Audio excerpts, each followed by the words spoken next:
Organisasi membuat perubahan. Semangat banget kan organisasi membuat perubahan? Tapi faktanya 70-80% proses perubahan gagal dilakukan. Kenapa gagal? Karena organisasi tidak menyiapkan orang-orang di dalamnya untuk siap untuk berubah. Bagaimana cara membuat orang-orang di dalamnya bisa berubah atau siap untuk berubah? Mari kita ikuti bahasan kali ini.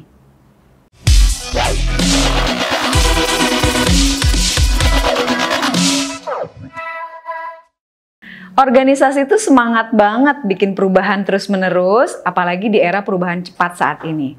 Tapi para pimpinan eksekutif suka lupa kalau pimpinan harus menyiapkan orang-orangnya untuk siap mengikuti atau menjalankan perubahan itu.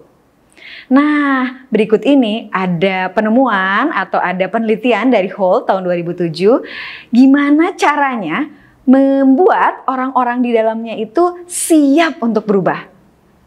Oke, yang pertama, Holt mengatakan supaya orang-orangnya siap, maka orang-orang di dalamnya itu harus merasa bahwa perubahan yang dilakukan organisasi atau yang dilakukan perusahaan itu menguntungkan mereka.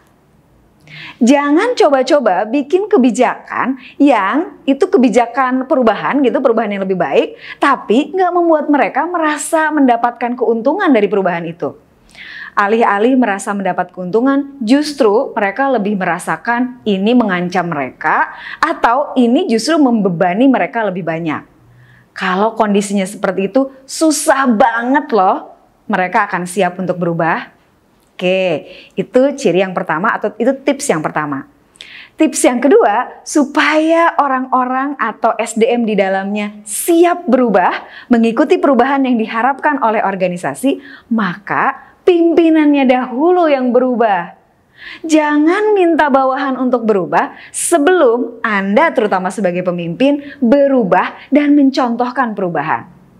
Nggak cukup loh dengan hanya mencontohkan perubahan, Anda juga sebagai pemimpin harus mendukung bawahan Anda, menunjukkan bahwa Anda benar-benar mendukung mereka untuk siap berubah.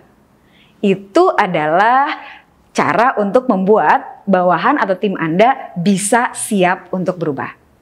Yang ketiga apa? Yang ketiga adalah latih orang-orang di dalamnya untuk punya kemampuan. Yang kemampuan itu nanti digunakan ketika orang-orang itu menjalankan program atau kebijakan yang baru. Sebelum Anda memberikan pelatihan atau kalau Anda tidak memberikan pelatihan sama sekali buat bawahan atau tim Anda, jangan coba-coba bikin program perubahan. Karena apa? Orang itu nanti nggak siap untuk menjalankan program itu. Dan yang terakhir adalah buatlah program itu sebagai program yang membuat mereka itu yakin banget bahwa mereka mampu menjalankan program itu. Jadi Anda sebagai pemimpin atau perusahaan secara umum harus membuat cara atau program yang gimana caranya bisa meyakinkan mereka yang disuruh untuk berubah itu yakin bahwa mereka bisa menjalankan perubahan itu. Itu 4 hal ya. 1, perubahan itu menguntungkan. 2, latih mereka untuk mereka siap. 3, Anda sebagai pemimpin harus mendorong mereka atau mendukung mereka. Dan yang keempat adalah membuat mereka yakin bahwa mereka bisa mengikuti perubahan yang ada. Itu adalah contoh-contoh atau tips-tips bagaimana membuat pegawai di dalamnya atau tim Anda siap untuk berubah mengikuti program baru yang ada di perusahaan. Semoga bermanfaat ya tips ini.